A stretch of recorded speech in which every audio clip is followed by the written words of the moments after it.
आमच्या उल्हास माझा न्यूज चॅनलला सबस्क्राईब करा, बेल आयकॉन दाबा आणि पहा उल्हास माझाच्या बातम्या सर्वात आधी आपल्या मोबाईल स्क्रीनवर. पुनर्विकास प्रकल्प रखडल्याने रहिवाशांचे बेमुदत साखळी उपोषण सुरू. कल्याण पश्चिम येथील चिकनघर शांतिदूत सहकारी गृहनिर्माण संस्था मर्यादित म्हाडाचा घटक असलेली संस्था. या संस्थेचा 13 वर्षापासून रखडलेला पुनर्विकास व 28+ महिन्यांचे थकवलेले मासिक घरभाडे या प्रकरणी बेजबाबदार विकासकाच्या विरोध या रहिवाशांनी बेमुदत साखळी उपोषणाला सुरुवात केली आहे. कल्याण पश्चिम येथील बिर्ला महाविद्यालयासमोर प्रकल्पाच्या बाहेर हे रहिवासी उपोषणाला बसले. चिकनघर शांतिदूत सहकारी गृहनिर्माण संस्थेचा एकत्रित पुनर्विकास सन 2011 पासून हाती घेतलेला असून अद्याप 2024 पर्यंत एक सक्षम विकासक म्हणून पूर्ण केलेला नाही. तसेच पुनर्विकास नियमावलीनुसार पर्यायी व्यवस्था म्हणून देय असलेले 28+ महिन्यांचे मासिक घरभाडे रखडवून ठेवले. वैयक्तिक करारनामा करून दिलेला नाही. कॉर्पोरेट फंडाची रक्कम करारनाम्यात नमूद केल्याप्रमाणे अद्याप दिलेली नाही. पुनर्विकास करारनाम्यानुसार नमूद केल्याप्रमाणे एक सक्षम विकासक म्हणून कोणत्याही बाबींची पूर्तता संबंधित विकासक करू शकला नाही. उलट पक्षी विकासकाने संस्थेच्या मिळकतीवर तसेच सभासदांच्या हिटहोल्ड राईट्स व पुनर्विकासाच्या बाबींची पूर्तता केलेली नाही. या प्रकरणी विकासकाविरुद्ध मुख्याधिकारी म्हाडा यांच्या कार्यालयात केलेल्या तक्रारीच्या अनुषंगाने दिनांक 16 फेब्रुवारी 2021 व 16 मार्च 2021 रोजी घेण्यात आलेल्या सुनावणी दरम्यान विकासकाने लिहून दिलेल्या सत्यप्रतिज्ञा पत्रावर लिहून दिल्याप्रमाणे कोणत्याही बाबींची पूर्तता केली नसून सभासदांची कायमच दिशाभूल केल्याचा आरोप या नागरिकांनी केलाय. विकासकाने घेतलेला MI जीवन एकत्रित पुनर्विकास हा मध्यम उत्पन्न गट 1 करता असून थकवलेल्या मासिक घर भाडेमुळे व बंद असलेल्या इमारतीच्या बांधकामामुळे बहुतांश सभासद मयत झाले असून उर्वरित सभासदांना आपल्यामुळे आर्थिक, मानसिक व शारीरिक त्रास सहन होत आहे. याबाबत विकासकाकडे वारंवार पत्रव्यवहार करून देखील विकासक लक्ष देत नसल्याने येथील 184 सदनिकाधारक यांनी बेमुदत साखळी उपोषण सुरू केले. जोपर्यंत या फ्लॅटचा ताबा कधी मिळणार हे विकासक लेखी लिहून देत नाही आणि थकीत महिन्याचे घर भाडं देत नाही तोपर्यंत हे उपोषण सुरू राहणार असल्याचा इशारा या रहिवाशांनी दिलाय. मी एक चिकनघर शांतिदूत सहकारी गृहनिर्माण संस्था या 184 मूळ सदनिकाधारकांसाठी असलेल्या संस्थेचा सभासद असून विकासकाने 2011-12 पासून जे पुनर्विकास प्रकल्प हाती घेतलेला आहे तो आजपर्यंत पूर्ण केलेला नाही आणि त्याच्यामुळे आज 184 लोक बेघर सदनिकाधारक झालेले आहेत आणि त्याच्यामुळे आज ही वेळ आलेली आहे रस्त्यावर येऊन साखळी उपोषण करण्याची. तर जोपर्यंत तो आम्हाला 29 महिन्याचं आमचं थकीत घरभाडं देत नाही, इंडिव्हिज्युअल ॲग्रीमेंट करून देत नाही आणि बांधकाम कधीपासून चालू होईल हे लिहून देत नाही तोपर्यंत हे साखळी उपोषण आम्ही सुरू करण्याचा हा आमच्या सगळ्यांचा मानस आहे. ते सुरूच ठेवा. ॲग्रीमेंट कधी झालं होतं आणि तुम्हाला कधीपर्यंत फ्लॅटचा ताबा देण्यात येणार होता?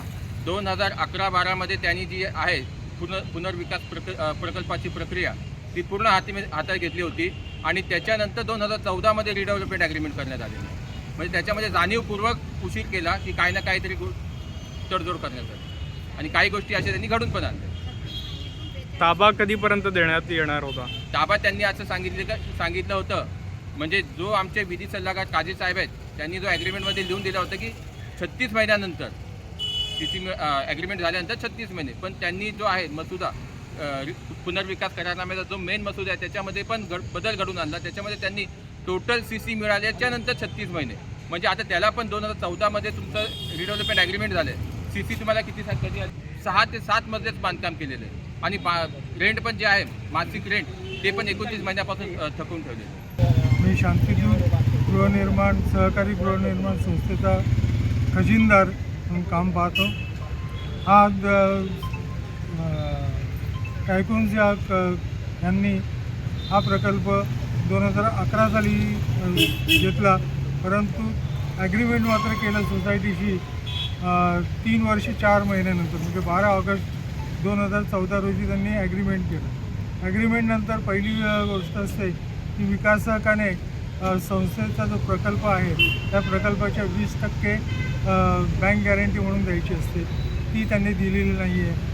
ॲग्रीमेंटही त्यांच्या मनाला वाटेल तशाच पद्धतीने कमिटीला हाताशी धरून बनवून घेतला आणि आमचा जो लवकर घर बनवण्याचा जो मार्ग आहे तो त्यांनी खुंटून टाकला. ॲक्च्युली ॲग्रीमेंट 3 जानेवारी 2009च्या शासकीय नियमानुसार तुम्ही प्रकल्प कोणाला दिला असेल तर ते समजूता झाल्यापासून 1 महिन्याच्या आत ॲग्रीमेंट करायचं असतं. पण ह्या गृहस्थाने 3 वर्ष 4 महिने घेतले. त्यानंतर ज्यावेळेला बांधकामास सुरुवात केली तर त्याने पहिल्यांदा स्वतःचं बांधकाम प्रोजेक्ट जो बनवला त्याने तो स्वतःच्या 122 सदनिका आणि संस्थेच्या 184 पैकी फक्त 62 सदनिकांचा प्रकल्प आराखडा मंजूर करून आहे. ज्याच्यामध्ये त्यांनी स्वतःचं 122 घरं मंजूर केली, ज्यामुळे आज आम्ही रस्त्यावर आहोत. आणि ॲग्रीमेंटमध्ये जो आमच्या विधी सल्लागाराने टाकला होता कलम टाकलं होतं की ॲग्रीमेंटपासून 3 वर्षाच्या आतमध्ये कन्स्ट्रक्शन व्हायला पाहिजे आणि सदस्यांना घरं मिळाली पाहिजेत. हा असताना त्याने काय केलं की संपूर्ण प्रकल्पाचा टोटल CC मिळाल्यापासून 36 महिने. आता त्याला कल्पना होती की टोटल प्रकल्पाचं CC मिळेपर्यंत बराच वेळ जाईल आणि आपण एक कायद्याच्या कचाट्यात अडकू, म्हणून त्याने ही चालबाजी करून अशी आमची फसवणूक केली कमिटीच्या माध्यमातून. आणि गेले 2.5 वर्ष आम्हाला भाडं नाही आहे, कॉर्पस फंड नाही आहे आणि इंडिव्हिज्युअल ॲग्रीमेंट झाल्यापासून 1 महिन्याच्या आतमध्ये बनवायचं असतं, सभासदांना द्यायचं असतं. ते आज 14 वर्षानंतर देखील त्याने अजूनपर्यंत दिलेलं नाही आहे आम्हाला.